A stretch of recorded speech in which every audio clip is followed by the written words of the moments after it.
Jaya Radha Madhava Kunja Bihari.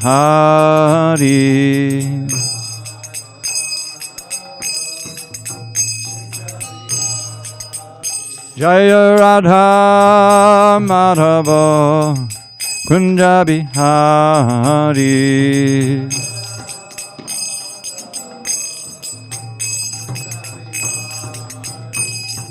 Gopi Janavallabha Girivardhari.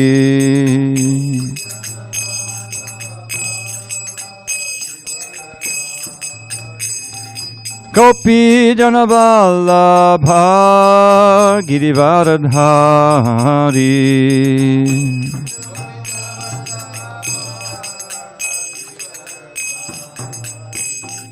Yashodanandana Bhajana Ranjana.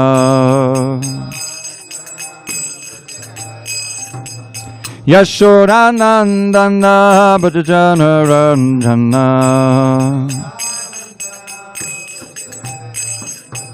Yamanatira Vanachari. Yamanatira Vanachari. Jaya Radha Madhava Kunja Bihari.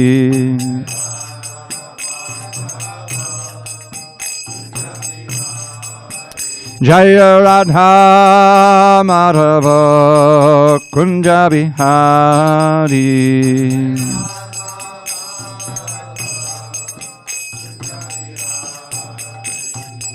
Hare Krishna, Hare Krishna, Krishna Krishna, Hare Hare, Hare Rama, Hare Rama, Rama Rama, Hare Hare.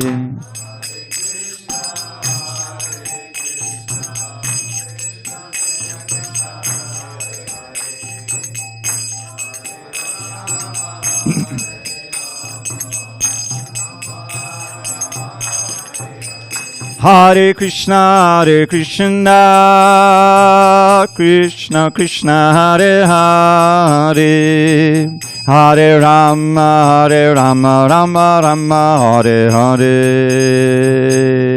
Hare Krishna, Hare Krishna.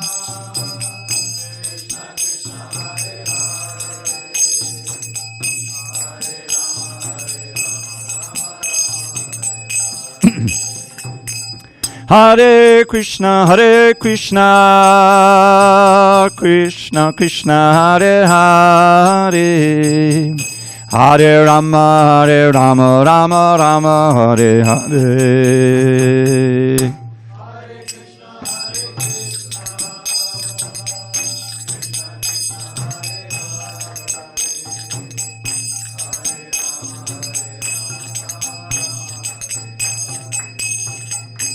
Jaya Radha Madhava Kunja Bihari.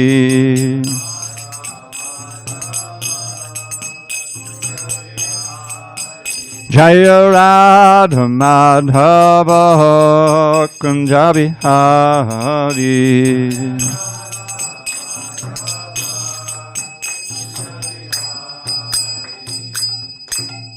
Jai Mr. Pad, Paramahansa, Padavitakacharya, Ashtotar, the Sri Srimad Divine Grace, Srila A.C. Bhaktivedanta Swami Prabhupada ki Jai.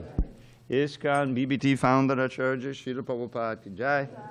Jai Om Vishnu Pad, Paramahansa, Padavitakacharya, Ashtotar, the Sri Srimad Divine Grace, Srila Bhakti Siddhanta Saraswati Thakur ki Jai. Ananda Koti Vaishnava ki Jai. Namacharya Srila Haridas Thakur ki Jai. Srimad Bhagavad Gita ki Jai. Samaveda Bhaktivinoda ki Jai. All glories to the assembled devotees. All glories to the assembled devotees. All glories to the assembled devotees. All glory to Sri Guru and Gauranga. Okay, so I took the wrong book. Where's tapas? Does anyone remember the verse we're on? So it is 1.41. 41, okay, thank you. So we'll be reading on page 57, bottom of 41. Om Namo, text 41, bottom of page 57. Om Namo Bhagavate Vasudevaya. Om Namo Bhagavate Vasudevaya. Om Namo Bhagavate Vasudevaya. On this second day of February 2022 in San Diego, we're reading from Srimad Bhagavad Gita as it is, translation and commentary by His Divine Grace HG Dravida Swami Prabhupada.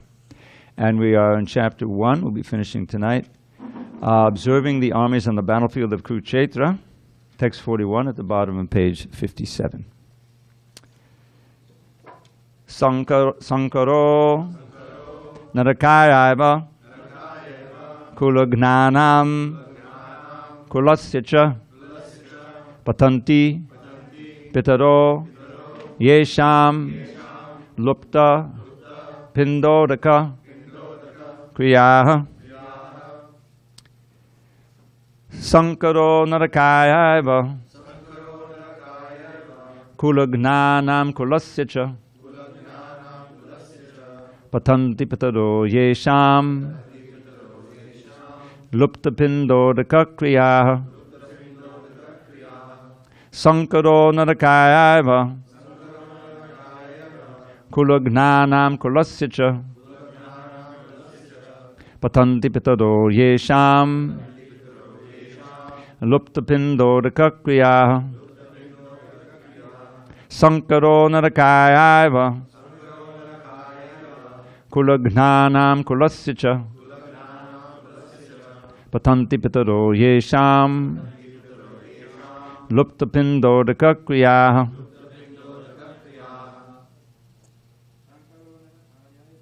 Sankaro Narakayaiva Kulagnanam Kulasya Patanti Pitaro Yesham Lupta Pindodaka Kriyaha. Mahodsa. Go ahead.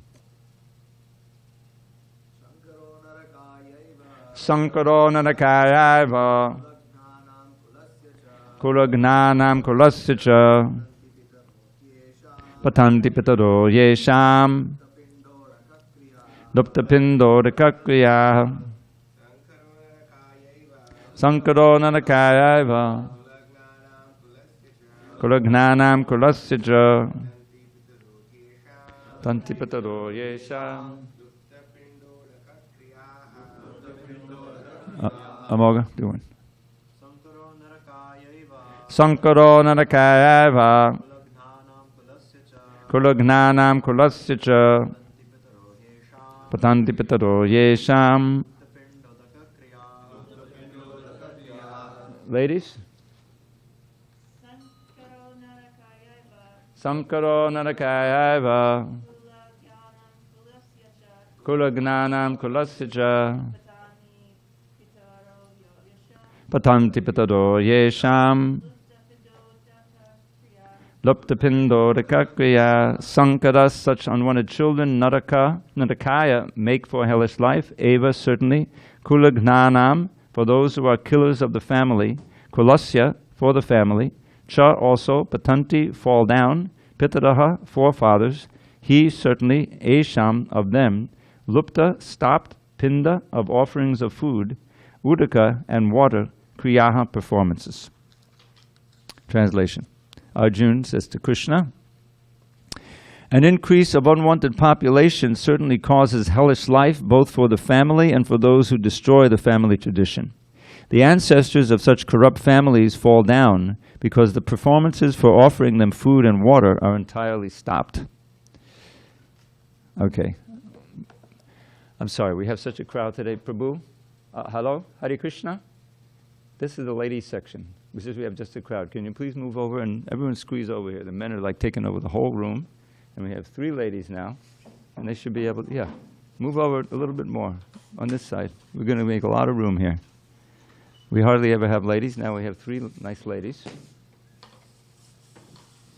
If you need a chair, you can bring that with you. Come on, over here. This way. That's it. Thank you. Okay. That's better. Thank you. Purport. According to the rules and regulations of freedom activities, there is a need to offer periodical food and water to the forefathers of the family. This offering is performed by worship of Vishnu, because eating the remnants of food offered to Vishnu can deliver one from all kinds of sinful reactions. Sometimes the forefathers may be suffering from various types of sinful reactions, and sometimes some of them cannot even acquire a gross material body and are forced to remain in subtle bodies as ghosts. Thus, when remnants of prasadam food are offered to forefathers by descendants, the forefathers are released from ghostly or other kinds of miserable life. Such help rendered to forefathers is a family tradition, and those who are not in devotional life are required to perform such rituals. One who is engaged in the devotional life is not required to perform such actions. Simply by performing devotional service, one can deliver hundreds and thousands of forefathers from all kinds of misery.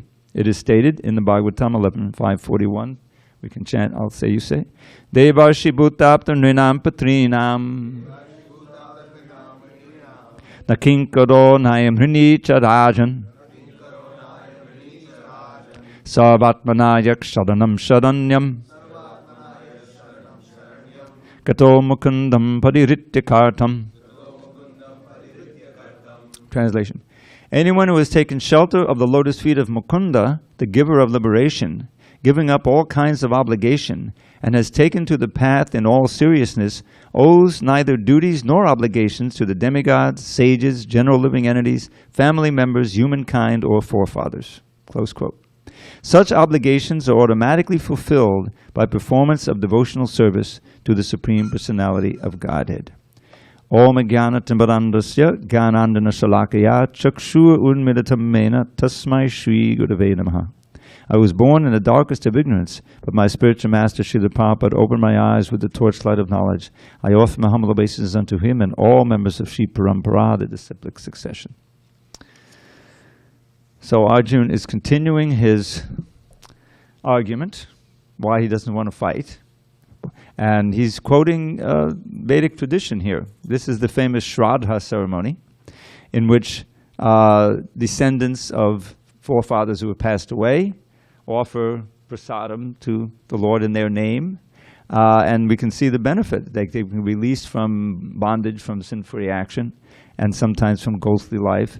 So this is a very big responsibility. Even Lord Chaitanya did that. Didn't he go to Gaya or Shraddha? But as Prabhupada mentions here, and he quotes his Devarshi Bhuta Pratinam verse, that the context is that we come into this world and we're debtors. Like we're breathing, we're taking water and food and so many other things. And these are all supplied by higher powers, by the demigods. There's a god of water, god of air, and we know that. And of course, in the modern society, nobody realized that. We take it all for granted. But we are indebted. And what to speak of other human beings? You know, we rely on so many people to farm so that we can eat, and to run the powerhouse so we can get electricity, so many things. What to speak of our parents, forefathers like that. So everyone is acquiring debts just by living in this world. And if you don't pay them off, then that's sinful. And then there's a price to pay. But Prabhupada quotes this verse from the 11th canto. Devarshi Bhuta Abdurunam Patrinam. These are some of the list of those we owe. The Devas, the Rishis. The Rishis are teachers. We've all had so many teachers in our day, and we have an obligation. I mean, they sacrifice so much and teach us what we need to know. Bhutas, other living beings, not just human beings, but all kinds of animals. Apta, relatives, Rinam, people in general, forefathers, servants. So here it says Rini. Rini is debtors. So you're not a debtor if, with all your being, Sarvatmanayak Sharanam Sharanam, you've taken shelter of the Supreme Soul Krishna, then Mukunda, then Paridityakartam, you've given up your sense of being an independent actor. In other words, whatever you do is for the sake of Krishna. So he is taking on whatever debt there might be, whatever responsibility. So this is a very great thing that we don't really realize. One of the side benefits of Krishna consciousness is that we are we're discharging our debts, even though that we don't know about them. And this verse is related to, Prabhupada sometimes quote them together. Yata taro mula nishecharena tripanti tatskanda bujo bashaka prano bahara chayatim nidanam tataiva sarvahanamachiteja. Now the last line says, if one worships Achyuta, Krishna, then all the demigods are satisfied. Just as if you water the root of a tree, and then the branches, the twig, the fruits and flowers are all nourished. The water goes up there, and that's the proper way of doing it. If you try to water them separately, the tree will dry up. It's not the proper way to do it. Similarly, when you eat something, it goes into the stomach, and all the senses are nourished. If the senses try to enjoy, Prabhupada famously said, the rascal itself, and crushes it, then it can't enjoy. We had a play here once. There's a devotee in Alatra. Oh, what's his name now? I can't remember. But he would do plays, and there were 3 one-man plays sometimes.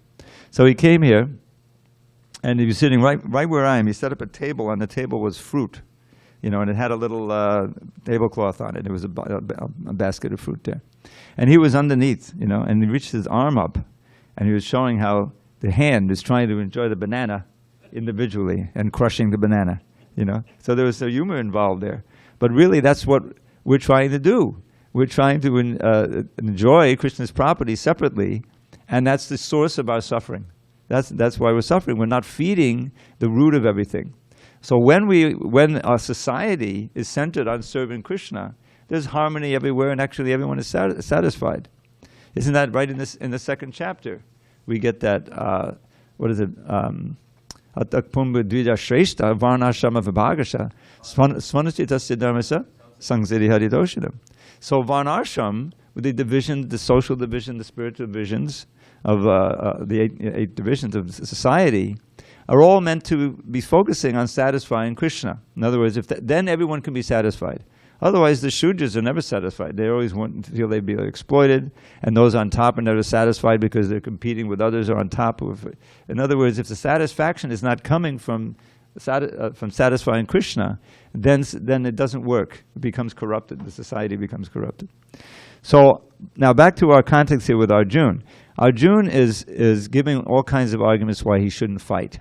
And this is one, from a material point of view, it seems very logical. Because if there's such mass slaughter of all these soldiers, these men, what about their wives? They're all going to be left without husbands, and they become polluted, and the society gets filled with unwanted progeny, people who are not trained and so forth, and then becomes hellish. That's what the Narakaya is, right? Sankaro Narakaya. The Sankara, unwanted children, they're not. The birth isn't taking place within the structure of an ashram and with the governance sanskar and so forth. Then society becomes hellish, and we just have to look outside and see this is what we have today. So Arjuna doesn't want to be responsible for that. So this is yet another argument why he shouldn't fight. He doesn't want to fight. I'll go to hell along with the rest of society. So, but the overall context here is that he's forgotten the actual real meaning or the impetus for this war, which is Krishna's desire to reinstitute Dharma in society for the benefit of everyone in the person of Yudhishthira. And if that requires that Duryodhana, all chances were given for a peaceful settlement. Those who know the Mahabharata. Krishna was a mediator. He was trying to, but Duryodhana was adamant that he must have the kingdom, and that the Pandavas wouldn't have even a little piece of land big enough for it to stick a pin in, So therefore, the battle was inevitable. Just like in World War II, if one side is adamant that there's going to be a war, there must be a war. There must be a war. So this war was inevitable, and later on we'll see that Krishna says, Arjuna, even if you leave the battlefield, nobody else is leaving this battlefield alive. I've already ordained it, except your brothers, basically. So, but the lesson for us here is that Arjuna is emotionally attached to so many members of the other side. chiefly Bhishma Dev, who acted as his grandfather when his father died untimely, and of course Dronacharya, who was the teacher, and so many other relatives and friends. It's like the Civil War in America, where you had families broken up, they were fighting against each other. I mean, there was a lot of that. It's very painful.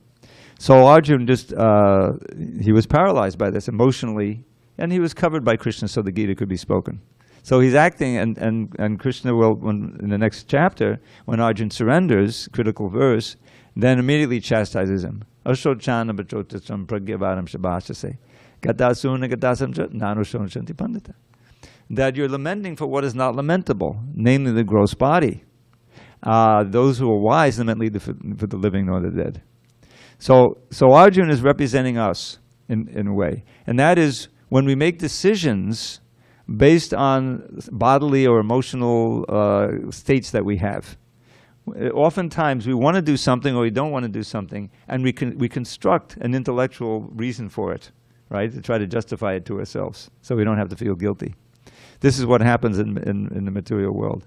And it's a completely fallacious means of determining what to do and what not to do. And therefore, society is so confused, because you have all different centers of interest, and nobody is under the guidance of the revealed source of the knowledge in the Shastra. So the whole setup here is that Arjuna is paralyzed here, because on the one side he's not just going to stop not fighting. He sat down on the chariot. He didn't leave the chariot. He sat down, but he dropped his bow, which is very indicative of paralysis. And he's trembling, he's crying, he's sweating, and finally he takes the course that is a model for us, and that is to find someone who you trust to give you infallible knowledge. This is the key element. Who could be more infallible than Krishna? His very name is Achyuta. And so he surrenders to Krishna, not as a friend. I mean, let's stop this friendly talks. Prabhupada says, I've heard so many lectures, because there's no end to it. You keep debating back and forth. But rather, Shishya Shadimam Tampapanam. I surrender to you, now I'm your Shishya. And of course, he says in the 10th chapter, Sarv Meta Rita Manye, I accept everything you say is true. And for us to be successful in our study of the Gita, we have to adopt that attitude also. To see this as infallible knowledge, and that this is really a great treasure to have that guidance in our life, so that we can achieve the perfection in life, because it's all inconceivable. We can't see God. We can't. Our senses are so imperfect. Our mind is so imperfect. So we need that source, and that means the realized guru, who's a perfect transmitter. Prabhupada would call the transparent medium for this perfect knowledge that's coming down from Krishna. And so this is a famous first introduction. We're almost finished with the first chapter, and Arjuna is representing us. If we're intelligent, we'll also follow his example and surrender to the guru, who's giving Krishna's words and Krishna's teachings without adulteration. Okay, any comments or questions on this verse or purport? We can entertain them locally or Zoom-wise. Let's go. We'll go on then. It's okay. All right, let's read. Maybe we can finish the chapter. Text 42. Dosha etai kulagnanam varna sankarakarai utsadyante jati dharma kula dharmas chashasvataha. By the evil deeds of those who destroy the family tradition and thus give rise to unwanted children, all kinds of community projects and family welfare activities are devastated. Purport. Community projects for the four orders of human society, combined with family welfare activities, as they are set forth by the institution of Sanatana Dharma, or Varnashram Dharma, are designed to enable the human being to attain his ultimate salvation. Therefore, the breaking of the Sanatana Dharma tradition by irresponsible leaders of society brings about chaos in that society, and consequently people forget the aim of life, Vishnu. Such leaders are called blind, and persons who follow such leaders are sure to be led into chaos. Now, those who are familiar with the teachings of Prahlad, do you recognize the verse? Yeah. Prabhupada is actually quoting a verse here. Nate vadu swartakatimi vishnum dudashyaye bahiratamanina. He's speaking to his father. One of his famous instructions to his father. This is the original archetype of speaking truth to power. Here's this delicate little child, who's so powerful because he's in the hands of Krishna, he's being protected. And he has no fear. This isn't the first instruction he gave his father. But what he's saying there is, first is, Matiyuna Krishna padatax matova mito vipaditi grihavadhanam. Adanta go bevshitam tamishram. Right, exactly. Got some shloka wallas here. So his father wants to know, where did you get your power? And said, the same place you do, Father, from Krishna. But then he said, don't worry, you'll never be Krishna conscious. Matiyuna Krishna, you can't place your mind on Krishna, either on your own efforts or meeting with others or somehow. If your senses are uncontrolled and you've taken a vow to try to enjoy material family life, you're confirmed in that. That's your confirmation. And what's the characteristic of your life? This famous line, Punak manas charvata charvananam. Again and again, you're chewing that which you've already chewed. In other words, there's the same material pleasures over and over again. You're trying to enjoy them in this way, that way, and this way. And they're becoming hackneyed, and you're becoming unable to enjoy them, and you're sinning, and you're going to hell, but still you're determined to do that. So then the next verse was the one Prabhupada would most often quote. They're all famous. Nate, those who are in that condition, which is the vast mass of people in this Kali Yuga. Svarta Gatimi Vishnam. Now this word svarta is very important. It comes up again and again. It means swa-arta, the goal of the soul, the real mission of life. Not the externals, but really what it's all about. And we know, Prabhupada told us, going back to Godhead, breaking free of the round of birth and death, and going back to where we came from the spiritual world. So that's the real, but they don't know that. Someone who is completely absorbed in these externals, and which chewing the chew, and so cannot recognize what is real. And this is what Prabhupada defines as self-interest. What does he say? Forget the aim of life, Vishnu. Vishnu. So Vishnu is the goal of life, and that is only achievable by developing pure bhakti. He only responds to that. He reveals himself and finally welcomes us back in the spiritual world because we've regained our original love for him that has been covered all these millions of births. So that's there. Nitya siddha Krishna prema sadhya kabunoi shavanadi shuddha chitte koreya udoi. This is a very famous and important teaching of Lord Chaitanya Sanatana Goswami. That this eternal perfection of love for Krishna is not something external to us, it's intrinsic. It's not, in this context, the word sadhya means something that you acquire from outside. Nitya siddha sadhya kabunoi. Then how do we realize it? Shavanadi shuddha chitte koreya udoi. By bhakti, chiefly by hearing and chanting the holy name and the glories of Krishna, gradually the purification takes place, and it awakens automatically because it's already there. It's intrinsic. So this is a wonderful realization, teaching of Lord Chaitanya. So when the varnashram system is centered on bhakti and pleasing Krishna, then it's successful, and the people in that system can be happy in any condition of life. Just like a kirtan, a nice rip-roaring kirtan. Those who have been fortunate to go to the Dham, 1,000 devotees. I mean, no one says, oh, look at him, he's a Kshatriya. He's over here as a Brahmin. That's cool. Look at all the Shudras. No one's doing that, Even nationality, Chinese, Russian, it doesn't make any difference. It's a perfect example of what real vision is. Everyone is dancing and chanting and hearing the holy name. And so that means that in society as a whole, then people can be satisfied in their roles because they have Krishna consciousness. Prabhupada says that a temple is like that. He said, don't think that the cleanser of the temple is any less than the pujari. Jwari may be very fortunate to deal, it's elite, there's a few, and many more. But the point is that they're both doing devotional service, and if they're absorbed in Krishna, thinking of Krishna, that this is for Krishna, then that's the perfection. They're purifying the heart and moving forward. So that's a very important point. Otherwise, society breaks down into all of these divisions of economic and social and all of these different things. And that's that's what Kali Yuga is about. All cultural and clashes between different people. So, but here Arjuna is fixed on this idea that I will be doing evil, destroy the family tradition, because all these men will be dead, that I'll help kill them, and then the unwanted children and all the projects and the welfare act. So he's painting a very dark picture, because he's not seeing the overall project that Krishna has, in which Arjuna is an essential member, and that is to rid the world of this evil and reestablish Dharma in the form of Yudhishthira, and so that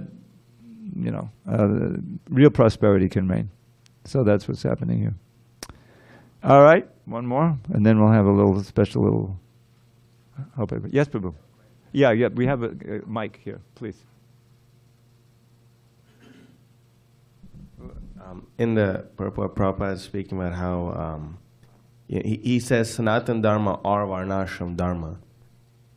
Yeah. So, that's the first time I'm noticing that Srila Prabhupada is saying both of them are like the same thing. So right. Usually from what I thought, Sanatana Dharma is the Savaipam Samparo Dharma Ahaitukya Padihata, Yeah. But Prabhupada is making that interesting relation. Could you expand upon that? Well, that's interesting you mentioned that, because in that famous second chapter of the first canto, started with Savaipam Samparo Dharma, it's talking about Varnashram. That's where that verse is. Atak Pumbha Dvija Shrestha. So Varnashram is meant to facilitate this practice of bhakti for everyone. It may have become corrupted and distorted now, but real Varnashram is Krishna says he creates that. But it has to. But Krishna always has to be in the center. Now Prabhupada wanted to have demonstrations of that. Gita Nagari was famously he set that up. It's been difficult to establish, but that's the idea. If you can imagine if there's a society in which everyone has his role to play, but the main point is that everyone is advancing a Krishna consciousness, and they're situated in a way where they just like I was so fortunate when I came to Krishna consciousness that or Krishna's arrangement, I joined in a temple where the books were being produced. There was only one temple in the world, and I happened to join there. I had no idea. And there were all the artists, and there was Bhardraj. I thought, this is ISKCON, wow. But it was exceptional. The New York temple and the LA temple were both, in 73, the early 70s. So it wasn't long before I offered to do some proofreading on Krishna book, because I was reading Krishna book. This was 1973. There were some mistakes, and said, I found a little mistake. Said, oh, really? So they gave me a red pen. No desk, no anything, no time. Just whatever you can do, in your bunk. And so I did that, and after a month I had it proofread. Said, oh, it's pretty good. So they eventually engaged me in the press work, and that was perfect for me. I was happy doing that work. I'm still happy doing it, and it was needed. So but Varnashram is meant to engage everyone according to their psychophysical nature, so that they can live comfortably. But the main purpose always has to be in the center. That's why this verse is Atak Pumbir Dvija Shrestha Varnashrama Vibhagasa Svanasitasya Dharmasa Sangsidi Haditoshita. The perfection of Varnashram is that Hari is satisfied. And he's not satisfied just till you do your material duties, but that it's dovetailed, in Krishna's service. So that's the idea. There has to be a way in society to organize things, so that people are engaged properly. But you don't want people to lose the aim of life. So there needs to be a way of integrating those two, and that's the Varnashram system. Okay, let's see. We'll do one more. And then I'll do a few poems. Text 43. Utsana kula dharmanam manushyanam janardana nadake niyatang vaso bhavati yanushushuma. O Krishna, maintainer of the people, I have heard by disciplic succession that those whose family traditions are destroyed dwell always in hell. Purport. Arjuna bases his argument not on his own personal experience, but on what he has heard from the authorities. That is the way of receiving real knowledge. One cannot reach the real point of factual knowledge without being helped by the right person who is already established in that knowledge. There is a system in the Varnashram institution by which, before death, one has to undergo the process of atonement for his sinful activities. One who is always engaged in sinful activities must utilize the process of atonement called prayaschitta. Without doing so, one surely will be transferred to hellish planets to undergo miserable lives as a result of sinful activities. So, this is one of the great elements of Krishna consciousness that you realize, that chanting of the holy name and doing all other kinds of services eradicates so much karma. What is that? Madhura madhurameta mangalam mangalanam sakalananga bavalli satpalam chit swarupam sakadabi padigitam shraddhaya helayava bhagavadananda matram tadiye Krishna nama. The holy name is the sweetest of the sweet, the most auspicious of the auspicious. It is the very fruit of all the Vedas, and when uttered even once with faith or without faith, it delivers anyone. Now we often wonder about, when I first heard about this there's many verses like that. So how is that? We're chanting Hare Krishna, and some people, they walk by, they say Krishna, Krishna, and then the next thing you know, they turn into the bar, and we used to go downtown. So how are they liberated? Well, the point is that that's all analogy of the fan. The fan is still running. They've eradicated millions of births of karma, but they still have the tendencies, and without more guidance, they just start new sins, and they still stay bound up. So, but it's wonderful. We walk around Tulsi, Yani yani kachapapani brahmahattirikani cha tani tani panashanti parikshanhasare pare pare. Even if you killed a Brahmin, which is the worst sin, you're delivered by just walking around Tulsi. So the idea is that elimination of karma is one of the side benefits of Krishna consciousness, because you need to be sinless in order to enter into the kingdom of God. Karmani niyatahanti kinchu the bhakti bhaja. It says, in his Samhita, Brahma says that for one who is sincerely a devotee, then Krishna burns up all the karma. Govinda is burning it. And if everyone's bound from Indra down to the Indragopa, but it's all eradicated. But that doesn't get you back to Godhead. Just like Jamil, as soon as he called his son's name, Narayan, he was out of fear. He was just, that was what he called Narayan's name. Immediately the Vishadutas came and stopped the Yamadutas from taking him out of his body and dragging him to hell. So then what? Was he perfect? Did he go back to Godhead? No. He had a second chance. This is the whole book. Then he had to go off to the ashram, right, to the Himalayas, and do some more. And then eventually the same Vishnudutas, they came and picked him up, and he went back to God. So but you get a very good chance. In other words, Krishna consciousness is meant to be engaged on the sinless platform. That's what these 4 regs are about, and all these restrictions, so that you don't incur new karma, and that you, in your sinless state, you can more easily practice. You're in the mode of goodness, and you practice Krishna consciousness. But just not performing mundane sin doesn't take you back to God. You have to awaken your real love for Krishna. So it's a good. But here Arjuna is lamenting, that he'll be responsible for all these things. He's gotten himself into it's all by Krishna's arrangement. But he sees that none of this argument is going to make him feel better. In other words, it's not going to resolve him, even if he has all of these arguments in a row. And he knows that Krishna is not accepting it.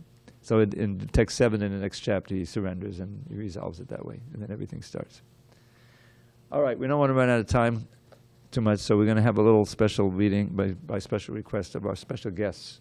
We have our representatives of Krishna Life in Atlanta, which is like a fabulous new development in North America of Krishna consciousness, led by so many, I think all disciples, followers of Bhakti Vikas Swami, and who are Amoga, our own Amoga Leela is also a disciple of Bhakti Vikas Swami.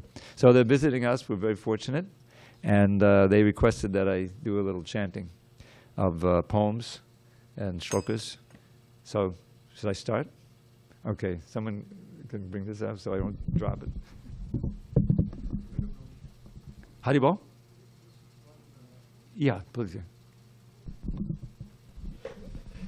Prabhu, you quoted a verse on the holy name. Morala Morala Metan. Where is it found? I tried searching. Oh, you couldn't find it? I forget where it's from. I think it's from the Padma Purana or something. I'll let you know. Since you asked about it, I'll do that one first. Because I have a poem with that one too. Oh, nice. I'm going to try to just stick with the ones that I have poems for. First of all, this tambura I've had since 1979. I bought it from Achutananda. At that time, yeah, he had come back from India and he was in America. He was in the 55th Street Temple. And he had paid $25 for it. So my parents had given me some money. I said, I'll give you twice what you paid for it. I said, okay, it's a deal. I've had it ever since. And I made all these recordings and I used this as a tambura I use. Marana Marana Metan Mangalam Mangalanam Sakalandingamavalli Satpalam Chit Swarupam Sakadabipadigitam Shraddaya Helayava and Bhagavadanada Matram Tariyet Krishna Nama. Of sweet things it's the sweetest you will taste at any time. Of things that bring good fortune it's the perfect paradigm.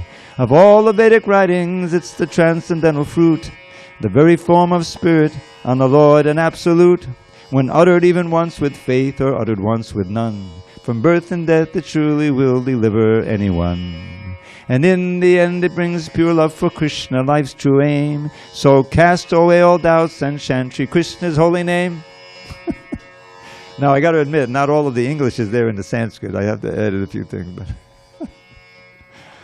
so a few more. Of course, I have the Shikshastika, which I can do, but that'll take too long. But there's so many other. Oh, here's one. This verse is quoted by Haridas Thakur in the Antya-lila, and it's included in Pajavali. And then he gives a little explanation. So I took the verse translation and his explanation and made it a little song. Anghak Sanghadatakilam. Where's my drummer? When you hear it, when you beat, you can play along. Go ahead. He can do that. We'll wait for him. So before we do, I'll just do this one to Prabhupada I wrote. O Prabhupada, we hail the day when you appear just like a ray of Krishna's vast effulgence bright to give this blind world back its sight. We thank you from the bottom of our hearts and pray with deepest love that we may serve your lotus feet in any circumstance we meet. As years go by and books go out, we see what life is all about. To serve your mission and our Lord's by spreading wide your sacred words. As well you want us all to strive to let those words direct our lives. The safest path will lead us home, no more in Maya's realm to roam. This is the mission statement.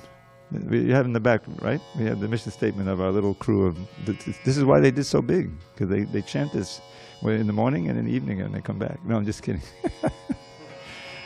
All right, so here, this one. You know, you can play this. Anghak Sanghad. Anghak Sanghadatakilang Sakadadeyare Vasakala Lokasya Tadanidvatamila Jalading Jayitidagan Mangalang Hare Nama.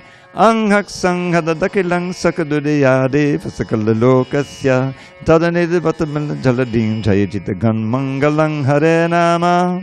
So I took this and Haridas Thakur's explanation and we turned it into a song. When the moon is invisible, with its nil, and the sun is long gone from the sky, then an ocean of darkness enveloped this world, and the timorous fear they might die. But that thick pall of gloom is at once swept away when the first signs of sunrise appear. And the dawning of day gives assurance to all that in truth there is nothing to fear. In a similar way, when illusion holds sway and a soul has forgotten his Lord, then the darkness of ignorance covers his heart. Sin and suffering are his reward. But as soon as he sings, as soon as he says Krishna's name even once in a manner that doesn't offend, then his ignorance flees, then the darkness at dawn, then his ignorance flees like the darkness at dawn, and his sin and his suffering end. Though there's nothing to fear, for the Son of the name has appeared with his powers divine. In your heart may that sun, benedictive for all, become fixed and eternally shine. Gaur Premanande Hari Hari Bo. Okay, let's see, what else can we do? Oh, here's a nice one. Again about the holy name. Those who've been here for a while, you've heard this many times. This was written by Raghunath Das Goswami as part of the Stavavali. Radheti nama navasundara siddhu mugdam Krishneti nama manorabhata gara dugdam Savakshanam suraviragahi mena ramyam Kritvat daiva pibame rasane chidarte. An excellent fresh nectar drink with endless subtle tastes. Such is the name of Radha, by whom all three worlds are graced. Condensed milk that is wonderfully delicious, thick and sweet. Such is the name of Krishna, in whom all attractions meet. Now mix these drinks, O thirsty tongue, and add the fragrant cooling spice of love, a prize the wise will try to buy in any price. And then at every moment drink this beverage most fine, and make my heart supremely blissful, peaceful and divine. Gaur Premanandi Hari Hari Bol. Okay, let me do this Ashtaka. This is called the Keval Ashtaka, and some of you may be familiar. And for many, many years we thought it was anonymous. No one knew who wrote it.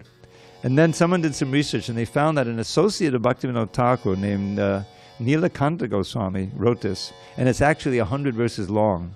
And these are just 8 verses that somebody pulled out, and it's been famous Keval Ashtaka. And the reason it's called Keval Ashtaka, you'll hear, each verse ends with that famous line. Madaram madarebhyopi mangalebhyopi mangalam pavanam pavanebhyopi Hare nama eva kevalam. Of sweet things it's the sweetest you will taste at any time. Of things that bring good fortune it's the perfect paradigm. Of things that purify, it purifies most powerfully. The holy name of Shri Hari is surely all that be. Hare nama eva kevalam. Abrahmastam aparyantam sarvam mayamayam jagat Satyam satyam punak satyam Hare nama eva kevalam. From Brahma's realm atop the sky down to the lowly grass, illusion reigns in Maya Devi's treacherous morass. The truth, the only truth, the name of Shri Hari, the holy name of Shri Hari is surely all that be. Sagadu sapita chapi samata bandhavopi sa Shikshayetche sada smartam Hare nama eva kevalam. He's the Guru, he's the Father, he's the friend most true. And she's the real mother who most kindly teaches you to always hear and chant the holy name of Shri Hari. The holy name of Shri Hari is surely all that be.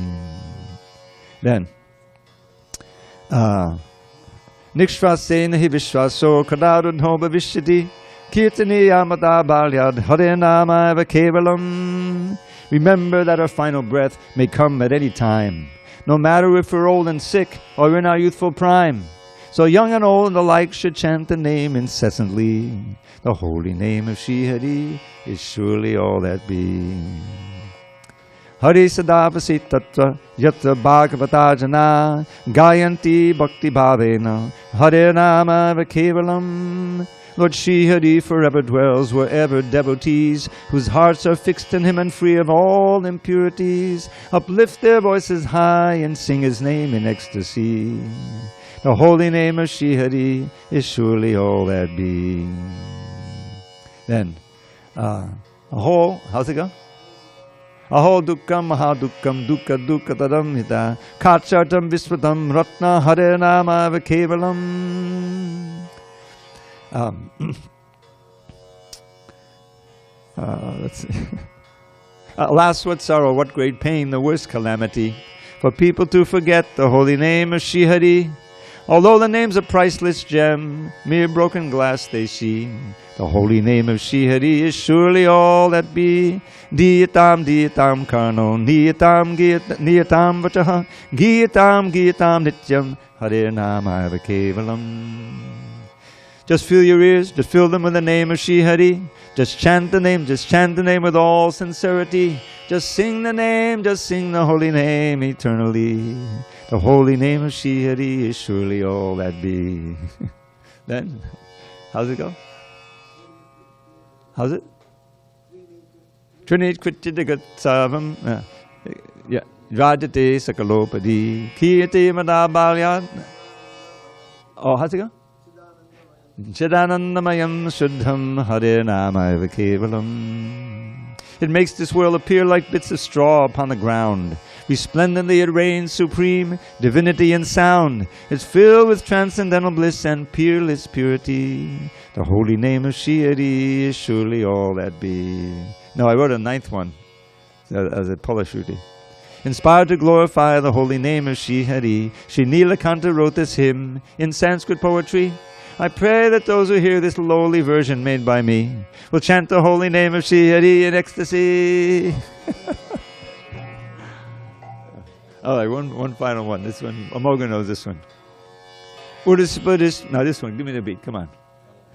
Urisipadispuradindidamindindidamandida jolasita Haramanganata mangala mangala satchandanam bande Urisipadispuradindidamindindidamand. For brothers love mad milkmaids and for all the Brahmins' wives. Shri Krishna is the ultimate good fortune in their lives. His good fortune in their lives. His sandal paste anointed limbs bedim the full moon's glow. Unto the lotus feet of Shri Hari I bow down low. Everybody. Now,